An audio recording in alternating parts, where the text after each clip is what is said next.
Principal Matters Podcast, episode 322. Hi, friends. This is Will Parker, host of Principal Matters, the school leaders podcast, where each week we bring you inspiring, innovative, and imaginative ideas for your own school leadership. This week, we're talking about lessons in leadership transitions with my special guest, Dr. Lute Croy. Dr. Lute Croy is currently an assistant principal at Prosper High School in Prosper, Texas, where he serves 3,800 students. He is in his 20th year in education. He spent 14 years as a teacher coach in Texas and in Oklahoma, and has spent the last 6 years in administrative roles in Texas.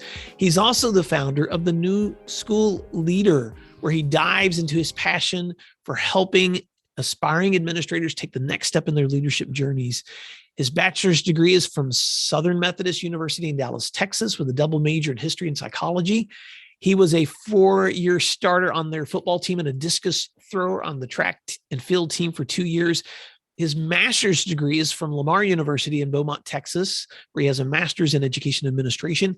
And his doctorate is from Abilene Christian University in Abilene, Texas, with a doctorate of organizational leadership. Dr. Lute Croy, welcome to Principal Matters Podcast. I always like to ask my guests to fill in the gaps on that introduction.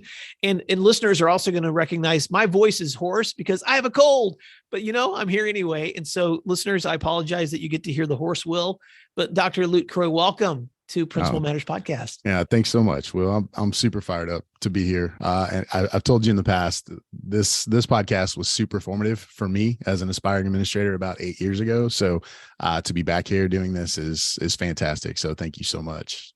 Well, you and I are sitting in a video chat, so I can see your room and your awesome mic, by the way. And you can see my office area too, because we're getting ready for Thanksgiving. So listeners, you're probably going to be listening to this after the Thanksgiving holiday. So if you're still struggling from like overload cholesterol levels, or you've made that resolution between now and Christmas that you're going to actually try to behave yourselves, then kudos to you, wherever you are in that journey as you're listening to this episode. But Lute, we have spent for Principal Matters listeners, for regular listeners, welcome back. If you're a new listener, welcome to the conversation as we talk about school leadership. But I want to set the stage because I've been doing a series on transitions in leadership. And so my co-host Jen Schwanke and I did a couple of episodes together where we took 10 tips and we divided them up, and we're able to cover them for a couple of sessions. And then I recently had a special guest on my show, Shanita Perry, who's an assistant principal, who shared her transition story. And when you and I were connecting recently and talking about the great work that you're doing, I asked you to do a couple of things for me. One, I want to talk about transition because of all the history you've had with transition with you. And then I want to switch gears and talk about the work that you've been doing with new leaders. So to set the stage, Principal Matters listeners, you may want to go back and listen to some of those previous episodes where we talk about things like, for those who are transitioning, the importance of updating your resume, or talking to your leadership at the appropriate time, or connecting with your networks, or researching your prospects, or demonstrating your excellence, making introductory calls and emails, subscribing to updates, creating backward timelines, adapting an Odyssey plan. If you didn't hear that episode, you want to go back and hear that one on episode 320, and then celebrating your success along the way. So Lute, I just wanted to set the stage because some listeners will have had several weeks of this conversation and others may be jumping in for the first time. But let's first talk about your background. You've been a teacher, you've been a coach, you've been an instructional coach, you've been an AP, you have your doctorate in educational leadership. You have moved 12 times during your education career. And so I'm just really curious, especially for leaders or aspiring leaders who are listening to this conversation, in every move that you've made, I'm sure there have been lessons. So I want to begin there before we jump into some of the work you've done with new leaders. For someone who has had so many transitions in your career, what advice would you have for those who are considering their next moves? Sure. So to be clear, I've only worked at 6 different school districts in those 12 moves. My wife will surely remind everyone that we've moved 12 times. We've lived in 12 different houses since we've been married. But I have worked in 6 different school districts. One of those I was in twice. And really and truly, you and Jen did a fantastic job of highlighting things that people should think about in transition. But as I was listening to those episodes and kind of reflecting on my own life, there were a couple of things that stand out. And, really in transition, there's two pieces, right? There's the part of, I think I'm getting ready to make a move. And then there's the part of, what do I do after I make the move? Right. So the first part, just that, what am I going to do when I think it's time to make a move? There are a few things there. And, one of the first things I think is you've got to decide kind of what your boundaries are for making a move. When I was first thinking about moving into an administrative role, the district that I was in at the time, they did kind of a leadership cohort, right? So they'll take 40 or 50 aspiring administrators and put them in a room once a month and coach them up a little bit. And I remember the superintendent, he came into the room and he looked at everybody and he said, look, all of you guys want to be assistant principals. And the reality is every one of you can be an assistant principal next year. You just can't do it here because we're not going to have that many openings. Right. So, and he said that someone had given him that advice when he set out to be a superintendent. He was like, you can be a superintendent right now if you're willing to move wherever those jobs might be. So that was something that my wife and I always did when we felt like it was time to make a move. We sat down and really we actually pulled out a map and kind of drew on it and said, okay, these are the places where we are willing to go and look at a possibility of making a move, because there are jobs everywhere that fit the criteria of what I wanted with each one of those moves, but they didn't fit the criteria for what our family wanted or what our family needed. So that was a pretty big one, setting those boundaries. The next one that really stood out to me was, you've got to go talk to people who've already been in the role that you're wanting to get into. When I first decided that I was going to move into an administrative role, or that I wanted to move into an administrative role, I went and sought out the very first principal that I had. He was a really good mentor to me, and I hadn't worked for him at that point in time in probably 8 years. And but we still stayed connected, and he was always a guy that I could go to. And I went and sat with him and was just, hey, I need you to talk me through what this looks like. Because as a teacher coach, I kind of have time frames, right? So, to give you an example of what we talked about in that conversation, as a teacher coach, I always felt like I needed to make a move. If I was going to move somewhere, I was going to do it no later than the end of April. And for me, that was a lot about loyalty to who I was working for as a coach. I always had quite a few responsibilities, and I was a head coach and I was a coordinator and all of these things. And I would have felt really guilty leaving someone later than that. Well, I went and sat down with Mr. Spain, who was my first principal, and we were kind of talking through what transitioning into an administrative role looks like. And the first thing he told me, he says, you're going to have to recalibrate that time frame. He said, for teachers and coaches, hiring season is March, April, maybe into May. And it's kind of locked up at that point. Every now and then there's some things happening in June. But he told me, he said, as an administrator, it's always hiring season. And, those jobs come open as people move on and they move up or they move out. He said, those jobs come open and we're hiring administrators in July. We're hiring administrators in August.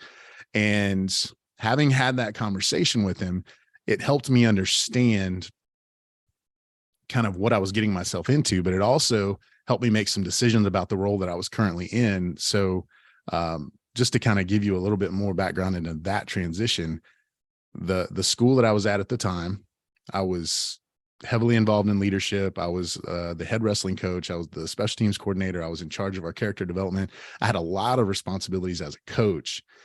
And when I was going through, so everyone down here, for their assistant principal interviews, they do kind of a pool process, and you go through these processes and they decide yes or no, we're going to let you in the pool. You're qualified to work in our district or not. And then you've got to wait around until there are openings, and they'll send 4 or 5 names to the campus and go, hey, you got to interview these people. Well, so I went through one of those processes in a really big district in this area, and I got into the pool. And I remember in the last interview, this was probably early April, I went into the last interview, and, they're like, what questions do you have for us? And I said, well, how many openings are you anticipating? What does this look like? And they said, well, we don't have any right now, but we know we will have. I said, okay, that's good. That's promising. I said, what kind of time frame do you think? And they're like, oh, probably late June. And that's where I had that moment of, I've got to make some decisions about the direction that I want to go at this point. So then I went and met with Mr. Spain, and he told me the same thing. He's like, you got to take that, you got to rip that Band-Aid off of your time frames. But I still had this loyalty, and I don't want to say issue, but I had this loyalty issue where I didn't want to put my current campus in a bad role or in a bad situation. So I talked to my wife, and this kind of leads to the next thing I want to say about making transitions is sometimes you got to take a step backwards to be able to take a step forwards. And so at that point, we really felt like moving into administrative role was where I was going to go. But I also knew I wasn't willing to put my current school in a bad situation. So we took a step back. I stopped coaching football that next year, moved into a district closer to where we lived, and put myself in a place where now I'm in a place as a teacher where if I get an opportunity in this district, it's not going to put them in a bad situation. I can make that transition and everything would be fine. But in order to do that, I had to give up something that I loved, which was coaching football. And I had to give up a giant portion of my salary, but that was okay because we knew it was going to get us in the direction that we wanted to go. So that was a really, really big step for us to be able to take that step backwards in order to be able to make a move forward. And I've done that a couple of times. When I moved into my current district, I was an assistant principal in Frisco ISD for 4 years. And when it was time to move into Prosper, I really wanted to try something else. I really wanted to try my hand in curriculum. I wanted to work from the administrative building instead of from a campus and see what that looked like. But in order to do that, I had to, quote unquote, take a step backwards, right? Financially and, some of those things to give myself an opportunity. And it's paid off great. I had no intention of moving back into an assistant principal role, but the opportunity presented itself, and we're a rapidly growing district, and they pulled me right into it. So, and that's been great, but I wouldn't have had the opportunity to do what I'm doing right now if I hadn't have taken a step backwards again to move into a different situation. Wow. There's so much wisdom in that, Dr. Croy. So let me just stay there for a few minutes because Sure. you know how with Principal Matters listeners, I love to summarize. Yeah, I talked a lot. I'm sorry. Yeah. No, you didn't. Well, you talked wisely, and I just want to summarize the main things I heard you say. One, decide what your boundaries are for making a move. And that's so important because that's different for every person. And that's what I love about talking to leaders is everyone's story is different. So whoever's listening to this conversation right now, you may be an aspiring leader, you may be a veteran leader, you may be someone who's looking toward retirement, or you may be jumping into leadership for the first time. I don't know who's listening, but decide what your boundaries are. Where are you willing to make a move and where are you not? Some folks are invested in a community that they'll never move from. And if that's the case, then it may be a long time before you have an opportunity for leadership. And I love what your leader told you, that for admins, it's always hiring season somewhere. Mm-hmm. So you said, decide what your boundaries are for making a move. Talk to people who are in the role you want to be in because they're going to give you some really wise perspective. Recalibrate your time frame, which I love the way you put that, Lute, because that's something that I don't think I've heard leaders say before, which is you're right. It is different for admins and teachers. It's always hiring season for leaders, and that time frame may not look the same. But then your application to that, I thought was so thoughtful. Sometimes you have to take a step backwards before stepping forward. So how do you make sure that you're calibrating the work that you're doing in a way that the place that you are might need to be weaned off some of the roles that you have, so that when that transition does happen, you're not hurting the place you're leaving. You're trying to help them with that transition too. And man, that doesn't always work. It's not always possible. Sure. But I really appreciate that you've thought that through when it comes to your own leadership. Other thoughts, because I know you've got more. So those were the big ones in preparing for transition. I think maybe one other thing is, especially if you're transitioning into a completely different role, right? If you're making the move from teacher into administrator, I think one of the things is really just investing in trying to develop those skills. And part of that is, going back to spending time with people who have already been in the role, right? So that you can learn from them vicariously. But the other part of that is just consuming as much as you can in trying to develop those skills. But I think the piece that gets left out of that a lot too is actually putting some things into practice. I talk a lot with aspiring administrators, and they ask a lot of questions and they're learning a lot of things, but when they get into the role, they're still not prepared for it because they haven't actually executed on any of the things that they're going to have to do once they actually get into the role. That was actually part of my doctoral study, right? I interviewed new assistant principals, and one of the questions that I got to ask everyone was, what were you not prepared for? And I got a lot of different answers, but overwhelmingly, the vast majority of them said over and over again, they just weren't ready for the amount of work that comes across their desk in a day. They weren't prepared to manage their time. They weren't prepared for all of the different types of tasks that they were going to be asked to do. And that there's so much, right? There's legalities, there's student discipline, which one of the things with really good teachers is a lot of times they don't have to deal with conflict because they innately figure out ways to make things work, right? So the first time they get into an actual conflict is when they're sitting in a leadership role and they're supposed to have the answer. So finding ways to spend time with people who are going through that work, finding ways to try new things to help solve problems on your campus, doing things that are actually going to develop those skills, and not just, you and I talked about when I decided it was time for me to move into an administrative role, I started reading and listening to everything that I possibly could, including this podcast and your first book. And they were fantastic in terms of giving me knowledge that I needed to get into the role. But I still remember when I walked into the role the first time, I had no idea what I was actually supposed to do. I just had kind of a macro level view of what it looked like. So really focus on developing those skills and finding out what the work actually looks like in a new role, I think is a big one. So I know when we started this conversation that you were breaking your thoughts into part one, part two. So we're jumping into part two now. Yep. Which is, part one is I'm getting ready to make the move, and part two is I'm making the move. Yep. So stay there, Lute. Keep going down that road. What are some things that for leaders that are making the move, some essentials that they need to understand? Sure.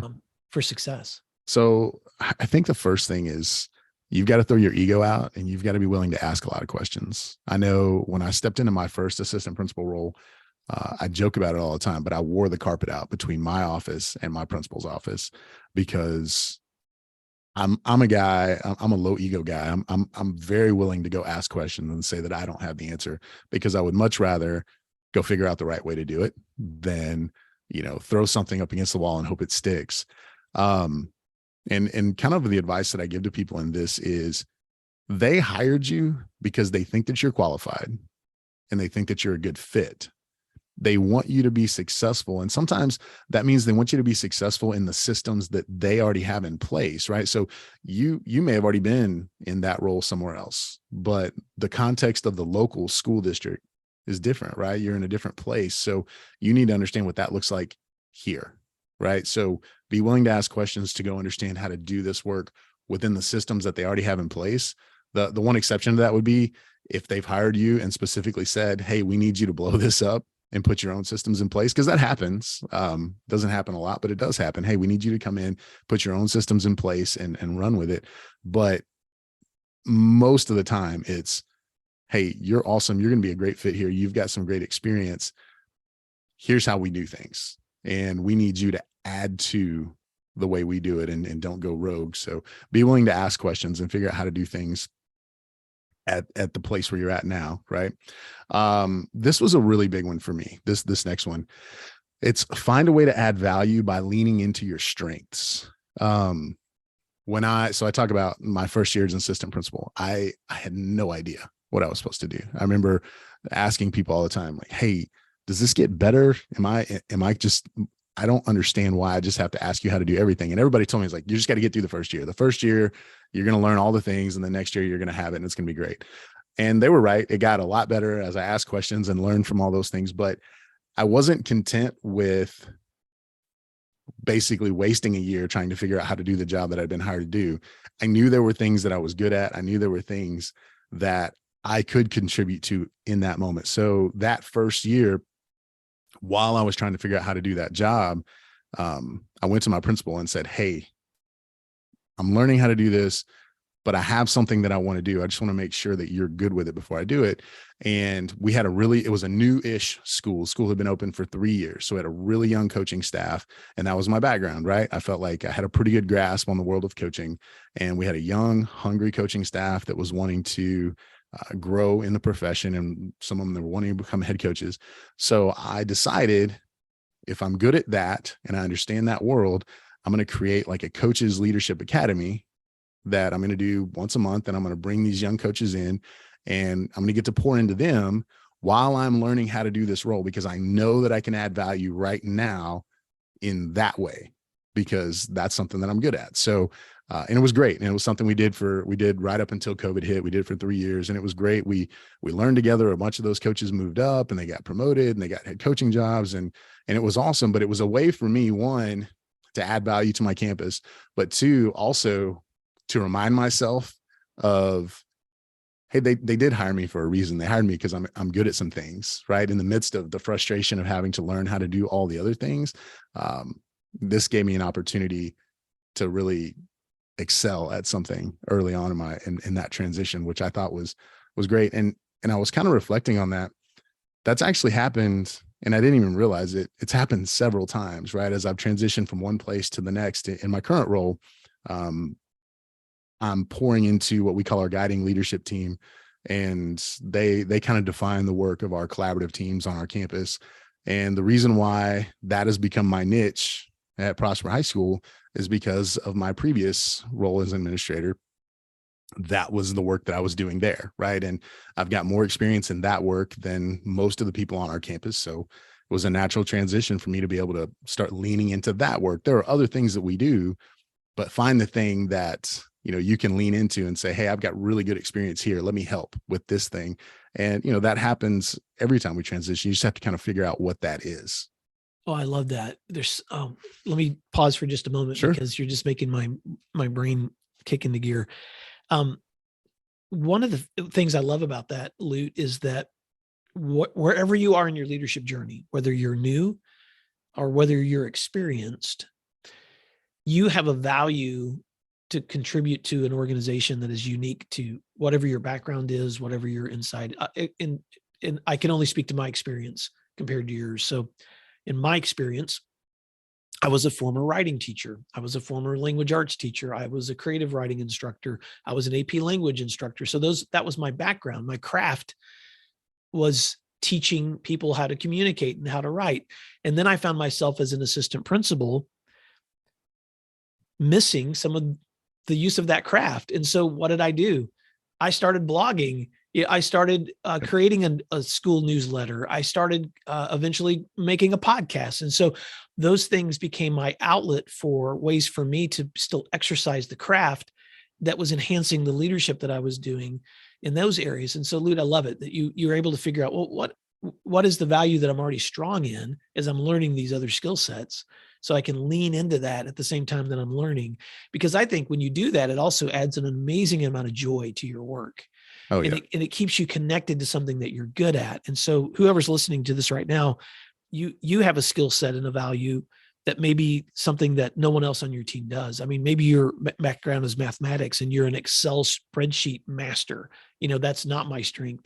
But your ability to analyze and communicate data might be something. I'm just throwing out ideas, but there's something that you have that's unique to your experience and background that's really great. Maybe you're strong in organizational leadership because you're a former music instructor and you know how to take chaos and make it beautiful. Well, how do you teach other people how to do those same things? So that's fantastic, Lute. So put your ego aside, admit you need help and ask questions, find a way to add value by leaning into your strengths.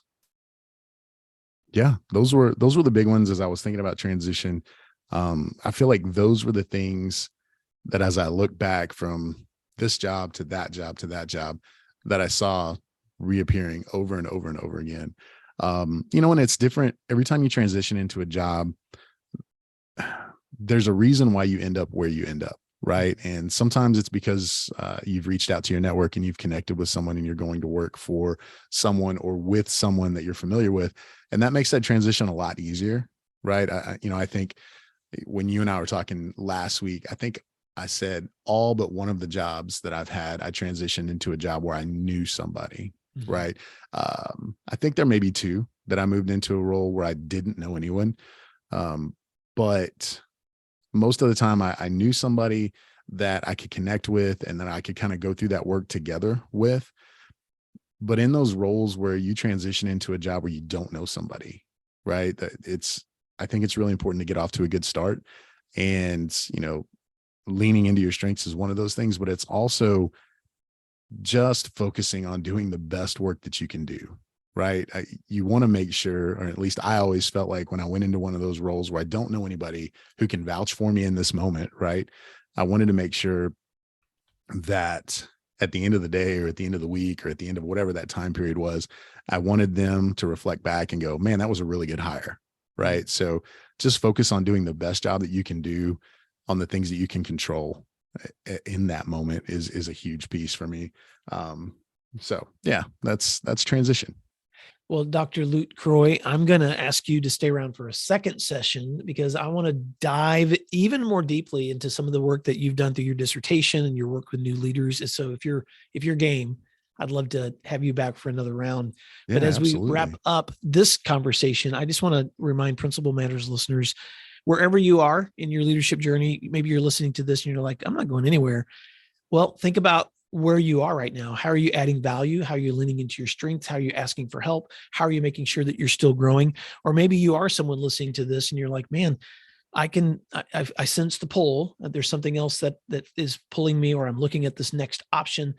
Then lean into the experiences of others who've been through those same transitions. Because what I have discovered is when I get my thoughts out of my own head and I can communicate them to other people, then it helps me with that work. And so I would invite you, if you've got questions for Lute or for me, to reach out to us. I've set up lots of meetings with leaders to talk about transition. So you can always reach me at my email address at will@williamdparker.com. If you have questions, or if you've got ideas, or if you want to set up an opportunity for us to have a discussion. But Lute, as we wrap up, how can listeners stay connected with you and your work, and how can they find you if they want to communicate with you? Sure. So probably the easiest place and place I connect with most people is on Twitter, like most educators, right? So at Lute Croy on Twitter. You can email me at lute@thenewschoolleader.com. It's a good place to catch me, and we'll probably talk more about that coming up in the next episode. And we put out a newsletter every now and then at the New School Leader for new and aspiring administrators. So if that's something that you're interested in, you can find more information about that at thenewschoolleader.com/subscribe. newschoolleader.com/subscribe. Yep. All right, my friend Lute Croy, I want all of you to go online right now and subscribe to Lute's newsletter so that you can be receiving some great feedback. You can, if you're a veteran leader, you can share that with new leaders, or you can learn from his lessons for your own personal growth. But Lute Croy, thank you so much for taking this time to spend with our listeners. And until next time, Principal Matters listeners, thanks for doing what matters. We'll talk to you again next week. You can find free resources like this one at my website at williamdparker.com.